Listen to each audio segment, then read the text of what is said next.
A dot plot, that's another way to show data. There's lots of different ways to show data. Let's look at the example of the table here.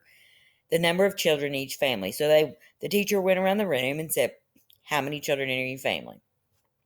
Family one said, there are 3 children in my family. So the way she made the dot plot was she said, okay, I'll put a dot on 3.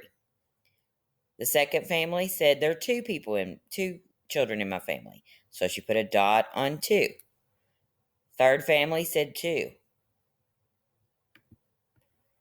Fourth family said 4. So you just go collect a dot for each of the answers that every student gave when they were looking. So it's just a collection of dots. These are just family numbers here.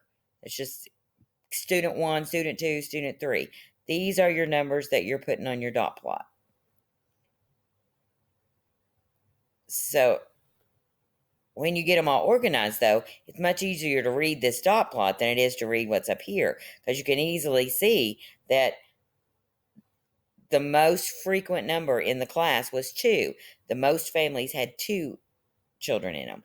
And then we got this 7 sticking out by itself. One family had 7 kids. That's the one that stands out. It's different from all the rest of the numbers in the whole thing, so it's called an outlier. Outliers are just the ones that are an odd number that stands out, that doesn't look the same as the rest.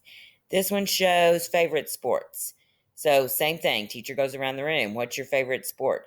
If somebody said soccer, they got a dot in soccer. If somebody said football, they got a dot in football. And these were all the answers collected in one place.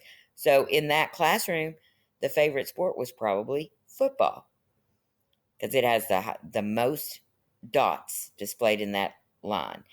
And the rest is a close second. People like a variety of sports. Sometimes they'll take a dot plot and turn it into something that looks like this. So you take the same data. On baseball, we had 1, 2, 3, 4, 5 people that like baseball. So they turn it into, it's kind of like a line graph without the line. That's another kind of a dot plot. Here we've got hours spent sleeping each night, hours slept, and each person's answer gets 1 dot. And again, they collected those into something similar to a line graph. So dot plots are just every time, it's like a survey question. You ask people a question, and then everybody's answer gets their own dot. But you can look at the data and see